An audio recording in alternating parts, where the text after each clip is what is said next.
지난 21일 더불어민주당 윤호중 비상대책위원장이 후반기 법사위원장을 국민의힘에 주기는 쉽지 않다고 밝힌 데 이어 박홍근 원내대표도 원구성 협상을 원점에서 논의하겠다라고 얘기했습니다. 지난 7월 국민 앞에서 했던 여야 합의를 전면 부정한 것입니다. 국회의장과 법사위원장은 서로 다른 정당이 맡아야 합니다. 이것이 협치를 위한 여야의 상호 존중입니다. 국회의장과 법사위원장의 일당 독식은 의회에서 일당 독주를 의미할 뿐입니다. 지난 2년 동안 우리는 거대 정당인 민주당의 독주를 이미 경험했습니다. 법사위는 상임위 심사를 마친 법률안에 대한 유행 가능성, 다른 법률과의 충돌 여부, 법규의 정확성 등을 심사 검토합니다. 즉 법사위는 법다운 법을 만들기 위한 최후의 보루입니다. 하지만 지난 2년간 민주당은 법사위의 기본 책무를 망각했습니다. 국민에게 고통을 주는 악법이라 할지라도 거대 정당의 힘으로 법사위에서 날치기를 해온 것이 한두 번이 아닙니다. 사실 민주당의 법사위는 날치기 사주위원회, 즉 날사위였습니다. 민주당은 협치의 진정성을 보여줘야 합니다. 앞에서는 한덕수 국무총리 인준에 협조를 해줬다 그러면서 자신들이 협치를 했다고 하면서 뒤에서는 법사위원장을 합의를 파기하면서까지 법사위원장을 차지하겠다는 것은 내로남불과 앞다르고 겉다르고 속다른 전형이라고 할 것입니다. 국회의장과 법사위원장을 독식하면서도 여당과 협치하겠다는 것은 이율 배반이자 국민 기반입니다. 다시 한번 민주당이 촉구합니다. 대선 패배를 이유로 국민과의 약속을 파기할 수가 없습니다. 국민께 부끄러운 정치를 멈추고 협치의 진정성 있는 행보를 보여주십시오. 민주당이 지방선거를 앞두고 선동 정치를 본격화하고 있습니다. 민영과 계단에 이어 용산 파기저지 운운하며 대통령 집무실 이전 반대 이슈를 들고 나왔습니다. 민심 역행을 작정한 듯 보입니다.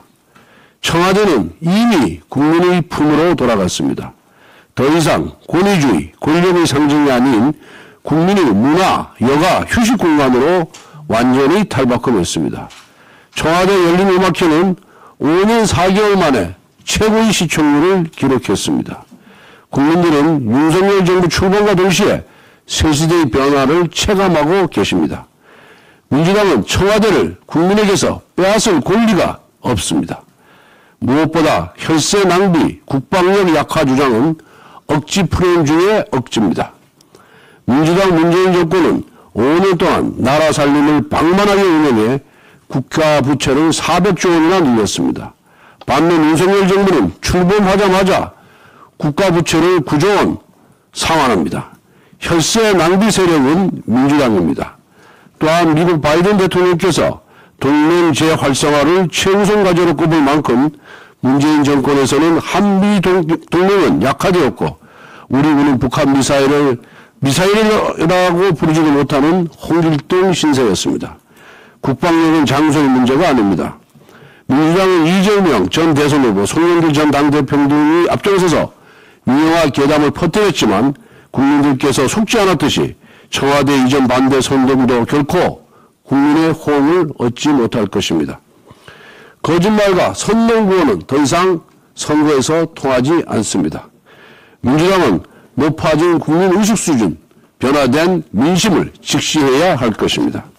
어제 모 언론 보도에 김동연 경기지사 후보가 대선 후보 시절에 이재명 후보에 대해서 변호사비 대납 의혹을 받고 있는 쌍방울의 김모 회장 등으로부터 2천만 원의 고액 후원을 받았다는 보도가 있었습니다. 이 김모 회장은 전환사채 발행 등을 통해서 이재명 전 후보 변호인들에 대해서 사회이사로 선임한 다음 전환사채를 지급하는 방식 등으로 변호사비를 대납했다는 의혹을 받고 있습니다. 왜 김동연 후보가 이러한 의혹을 받고 있는 김모 회장으로부터 쌍방울 김모 회장 전 회장 김모 회장으로부터 후원금을 받았는지에 대해서 명확하게 밝혀야 될 겁니다. 그 후원금이 입금된 시기는 이재명 후보와 김동연 후보 간의 단일화 논의가 제기됐던 그런 시점입니다. 수사기관은 이 변호사비, 이재명 후보에 대한 변호사비 대납 의혹에 대해서 철저하게 수사를 해야 됩니다.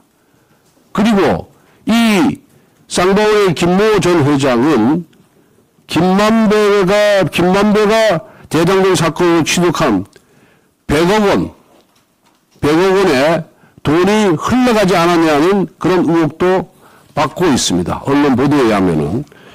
그렇기 때문에 김동연 후보는 본인의 떳떳함을, 본인의 투명함을 입증하기 위해서라도 이 김모 전 회장과 어떤 관계인지, 어떤 경위로 이 후원금을 받았는지, 과연 이 돈이 깨끗한 것인지, 그리고 만약 이 김모 전 회장으로부터 언제부터 이런 인연과 관계를 맺었는지에 대해서 당당하게 밝혀야 할 것입니다.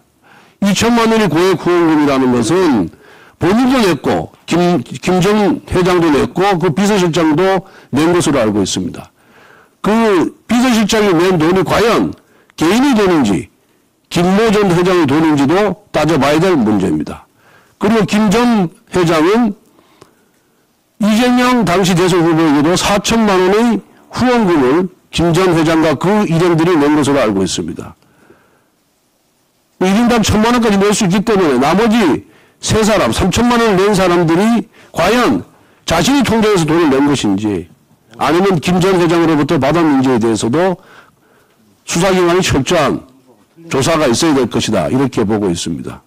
김동연 후보는 다시 한번 말씀드리지만은 이 쌍방울의 실소유자로 알려진 김 전 회장으로부터 이 돈을 받은 경위, 친분관계, 그리고 왜 받았는지에 대해서 철저하게 본인이 해명을 해야 될 것입니다. 이상입니다. 김동연 후보 대선 구좌에 쌍방울 김모 회장 등 거액을 후원한 사실이 밝혀졌습니다. 변호사비 대납 의혹에 연루되었었던 화천대유 설계자 김만배의 쌍방울 CV 매입에 관련되었던 사람들입니다. 이재명 후보와 연관된 재판 거래의 엄청난 사건에 왜 김동연 후보의 이름이 나오는 것입니까? 김동연 후보는 이재명 후보의 정치적 후계자뿐만 아니라 부패 의혹에 함께 연관된 고리가 나온 것 아닌지 의심이 됩니다. 김동연 후보는 어떻게 거액의 후원금을 받았는지, 왜 받았는지, 쌍방울 김모 회장과 어떠한 관계인지, 김만배와는 무슨 관계인지 국민 앞에 반드시 밝혀주시기 바랍니다. 이는 부패와 연관된 대형 스캔들로서 대선 후보에 출마했었고 지금 경기도민의 심판을 받겠다라고 하는 후보로서 반드시 밝혀야 할 의무가 있다고 생각을 합니다. 대한민국의 국격이 높아지고 있습니다. 바이든 미국 대통령 공식 방문을 통해 한미 관계는 기존의 안보 동맹을 넘어서 경제, 기술 등을 망라하는 포괄적 동맹의 초석을 만들었습니다. 인도태평양 경제 프레임워크에 공식 참여하며 인도태평양 지역의 새로운 경제 지형을 만드는 주도적 역할을 하게 됩니다. 문화체육계에서의 K-파워는 이제 일시적 신드롬이 아닌 그 누구도 부정할 수 없는 당연한 현상이 되었습니다. 국민들은 세상이 바뀌었고 대한민국의 국격이 높아지고 있음을 실감하고 있습니다. 하지만 국민의 일상은 여전히 잘못된 정책과 전 정부의 실패로 인해 고통 속에 있습니다. 국민의힘은 현장으로 달려가 국민의 목소리를 듣고 의견을 정책에 반영하여 국민의 삶이 바뀌는 진짜 변화를 만들어 가려고 합니다. 원내 대책회의 직후 국민의힘은 노후 신도시 특별법 추진을 위한 현장 간담회를 개최합니다. 이를 위해 1기 신도시인 군포로 달려가 일기 신도시 주민들의 목소리를 듣고 재정비 사업이 신속하게 추진될 수 있도록 할 예정입니다. 또한 수많은 2030과 투자가들을 절망에 빠지게 한 누나 테라 사태에 대한 대책 마련을 위한 긴급 당정 간담회를 오늘 개최합니다. 이미 어제 루나 사태 진단과 현황을 위한 세미나를 개최했으며 오늘 국내 5개 암호화폐 거래소 대표들을 모시고 가상자산 시장 현장의 목소리를 듣고 현실적인 투자자 보호 대책을 마련할 예정입니다. 또한 디지털 가상자산 기본법 제정 등 가상자산 시장의 안정화를 위한 입법 대책 등을 심도 있게 논의하겠습니다. 진정한 국격이란 국민의 생활이 좋아지고 국민이 행복한 나라가 되는 것입니다. 국민의 자부심이 높아지는 만큼 민생의 수준도 높아질 수 있도록 민생 중심의 정책을 만들어가도록 더욱 최선을 다하겠습니다.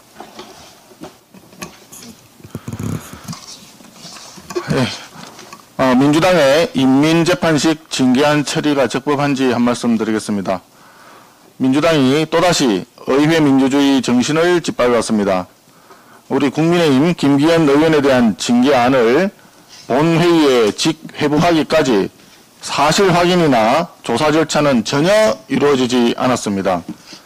그야말로 인민재판식으로 묻지도 따지지도 않고 징계안이 처리되었습니다. 민주당이 주장하는 회의 방해 행위는 존재하지 않았습니다. 박광원 위원장의 이석 요구 등 조치 요구도 없었습니다. 당일 회의 영상을 수없이 돌려보고 눈을 씻고 찾아봐도 확인할 수가 없었습니다.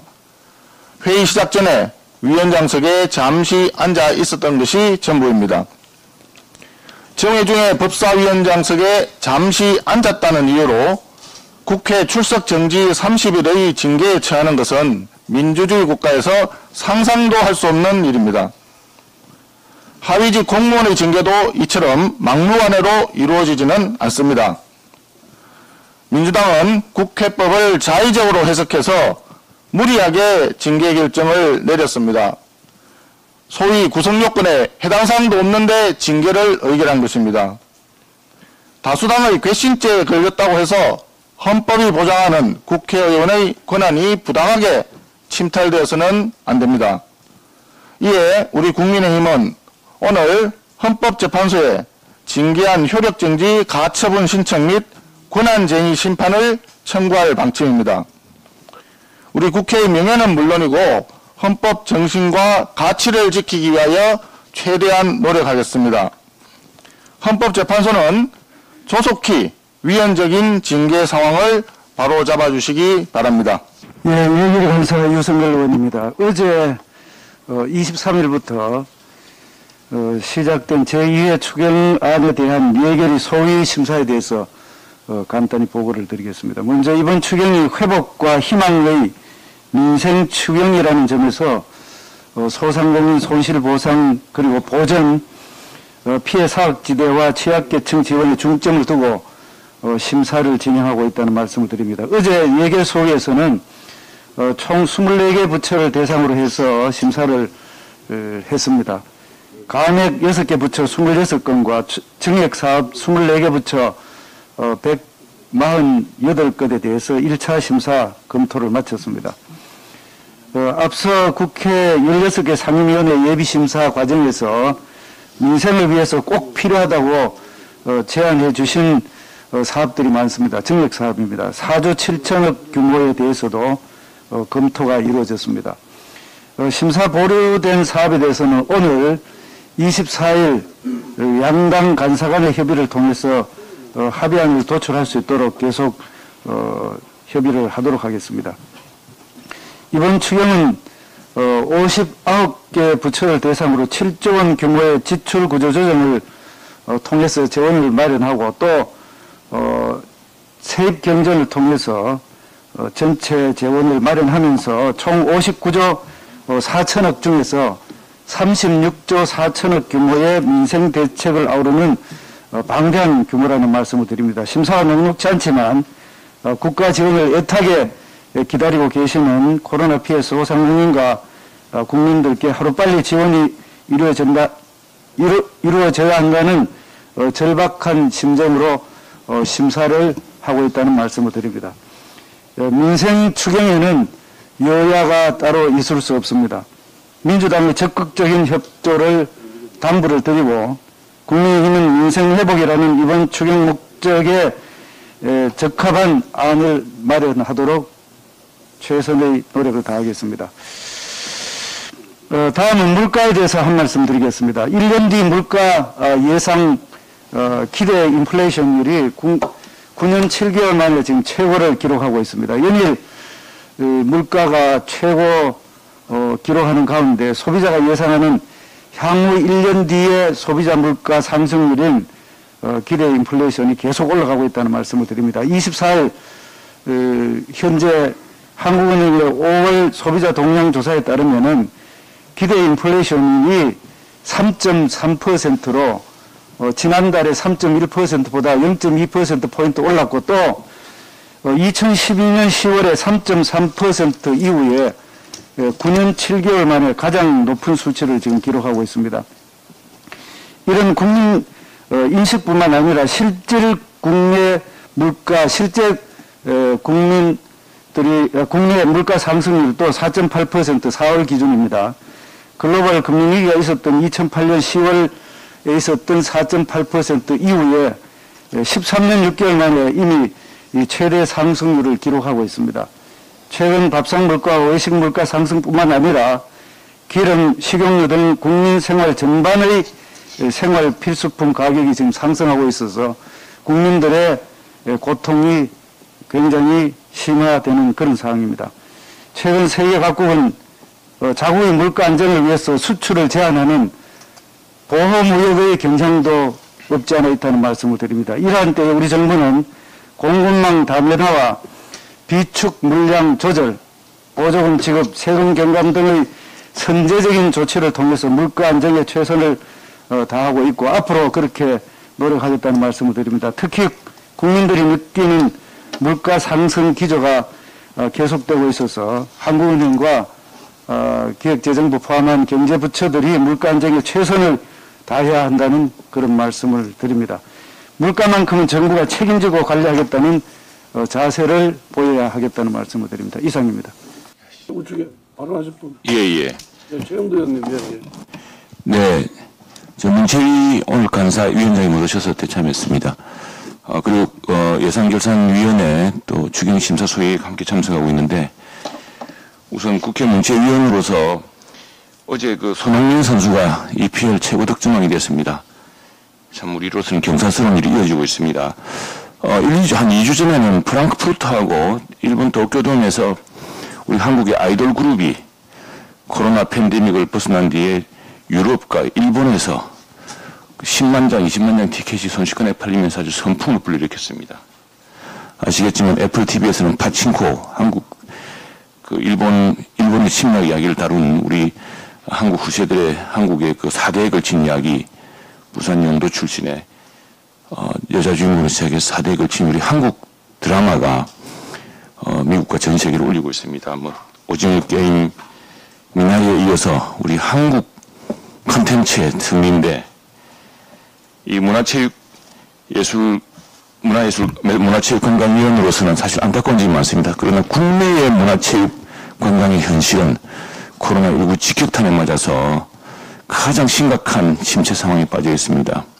그래서 이번 추경심사에서도 문체위에서는 여야 모두 함께 이런 침체에 빠진 우리 문화예술 체육 전반을 다시 활성화시킬 수 있는 예산을 여야 공동으로 이렇게 편성을 했는데 정액 요청도 하고 했는데 사실 국가 재정 상황이 아주 빠듯해서 예결위 심사, 추경심사 과정에서 여의치는 않습니다. 그러나 그 과정에서도 저희들은 특히 그 영화, 지금 우리가 파친코라든가 오징어 게임이라든가 이런 미나리라든가 이런 있지만 전부 이게 우리나라 국내에서 이 부가가치가 환류되는 것이 아닙니다. 전부 OTT를 통해서 미국이라든가 이런 넷플릭스나 애플 TV라든가 이런 곳으로 나가지 그 한국의 컨텐츠 자산이고 또 한국의 그 여러 문화적 자산이 어우러진 것인데도 불구하고 실제로 부가가치는 국내에 남지가 않습니다. 이 부가가치가 국내에 남으려고 하면은 영화관이 우선에 재개봉되어야 되고 영화관이 활성화되어야 되고 영화관을 중심으로 한국 영화가 또 한국 콘텐츠가 이렇게 새롭게 그 부가가치를 창출하고 축적할 수 있어야 되는데 그 한류 시스템이 무너져 있습니다. 그래서 이번 추경의 저희들은 영화관 개봉작 지원 같은 곳에 최소한의 마중물을 넣자라고 이야기하고 있습니다만 이 재정 상황이 얼마나 활약할지 계속 논의 중입니다. 그리고 전환수는 나왔습니다만 이번에는 우리 체육활동 역시도 굉장히 많이 위축되었습니다. 이 체육활동과 스포츠 활동 지원하기 위한 최소한의 예산도 준비하고 있습니다만 재정 여건이 얼마나 활약할지 어렵습니다. 지금 재정 상황이라는 것이 잘 아시다시피 삼고 물가, 환율, 그다음에 금리에서 정말 최악의 상황이 몰려오고 있습니다. 당장 기업들이 초비상이 걸려 있고 지난 4년 동안 하루에 2천억씩, 지난 5년 동안 하루에 2천억씩 국가 부채를 내었던 결과를 지금 새로운 정부와 또 우리 국회가 오롯이 감당해야 될 그런 위험은 굉장히 절박한 상황입니다. 그 상황 속에서도 추경 심사를 통해서 우리 한국 문화예술 체육관광 이런 위대한 성과들을 코로나19 속에서 위축된 그런 우리 문화 체육관광 생태계를 살려낼 수 있는 최소한의 마중물을 마련할 수 있도록 그렇게 노력하겠습니다. 감사합니다. 네, 이종석 의원님. 네, 어제 정호영 보건복지부 장관 후보자가 자진 사퇴했습니다. 그동안 제기되었던 많은 의혹들이 법적으로는 부당한 행위가 없었다는 것이 인사청문회 등을 통해 밝혀졌음에도 국민의 눈높이에 부족하다며 스스로 물러났습니다. 정호영 후보자 이번 결단은 자칫 분열과 대립의 불씨가 될 수 있음을 인식하고 윤석열 정부의 성공적 출발을 위하고 또 여야 협치를 위한 미랄이 되기 위한 것이기에 높이 평가하고자 합니다. 더불어 야당에게 당부합니다. 윤석열 정부의 협치의 정신을 존중하고 향후 있을 인사청문회에서는 후보자의 자질은 송곳같이 검증하되 근거 없는 의혹 제기로 국회의 대국민 신뢰를 떨어뜨리거나 인사청문회장을 웃음거리로 만드는 일이 없도록 해야 할 것입니다. 또, 정경 의원님. 예. 교육위원회 간사 정경미 의원입니다. 교사의 정치 편향 수업은 심각한 범죄 행위다라는 주제로 말씀드리겠습니다. 지방선거를 앞두고 일부 정치교사들의 정치 편향 수업이 다시 시작되고 있습니다. 지난 5월 17일 안산의 모 고등학교 국어교사가 3학년 심화국어 수업을 진행하는 과정에서 정치적 중립을 위반한 심각한 정치 편향 수업을 한 것으로 확인되었습니다. 이 교사는 교재인 EBS 수능 특강에 소설가 박완서의 작품 겨울나들이가 나오자 그 시대적 배경인 6.25 전쟁을 설명하면서 이승만 전 대통령이 국채 발행 뒤 인마이 포켓에서 여자들 꼬시고 다녔다고 말하는가 하면 이승만 전 대통령을 생양아치라고 모욕하면서 원색적으로 비난하는 수업을 2분이 넘도록 했습니다. 그리고 기호 2번 표시를 단 윤석열 대통령이 나치식 경례를 하는 모습의 만평을 수업 중 자료 화면으로 사용하면서 윤석열 대통령 취임사 등을 비난하는 발언을 3분 25초나 이어갔습니다. 윤석열 대통령을 비난하면서는 북한 미사일 도발 때 대통령이 일찍 퇴근했다는 민주당발 가짜뉴스를 학생들에게 전파하며 학생들을 선동했습니다. 그 발언 내용과 수위를 보면 고3 수업 시간이 아니라 좌파 유튜브 방송이라고 해도 믿을 정도입니다. 이러한 교사의 정치 편향 수업은 학교 현장에서 뿌리 뽑아야 할 심각한 문제로서 헌법에 규정된 교육의 정치적 중립을 위반한 범죄 행위입니다. 특히 6월 1일의 지방선거를 목전에 둔 시점에서 이루어졌다는 점에서 해당 교사의 정치적 목적을 의심하지 않을 수 없는 행위입니다. 투표권이 만 18세로 하향 조정되었기 때문에 투표권이 있는 고3 학생을 대상으로 한 수업에서 이와 같은 행위를 한 것은 공직선거법 위반에 해당하는 심각한 범죄 행위라 할 수 있습니다. 이 사건은 5월 17일 경기도 교육청 국민신문고에 정치적으로 편향된 수업을 거듭해온 경기도 안산의 한 고교 교사를 징계해달라는 민원이 접수되면서 알려지게 되었습니다. 민원에 정치적으로 편향된 수업을 거듭해온 교사라고 표현된 것을 보면 이 교사의 정치적 중립 위반 행위가 지속적으로 이루어졌을 것이라는 의심이 듭니다. 이처럼 심각한 교사의 정치적 중립 위반 및 공직선거법 위반 혐의에도 불구하고 경기도교육청은 조사 중이라는 말만 할 뿐 해당 교사에 대한 처벌은 고려하지도 않는 미온적 대처를 하고 있습니다. 이에 본 의원은 경기도교육청에 촉구합니다. 경기도교육청은 교육의 정치적 중립을 심각하게 위반한 이 사건을 철저하게 조사하여 수업 시간을 그릇된 정치 선동의 장으로 악용한 교사에 대해 강력하게 처벌해야 할 것입니다. 나아가 교육 현장에서 이와 같은 정치 편향 수업이 또다시 발생하지 않도록 철저한 대책을 마련해야 할 것입니다. 이상입니다.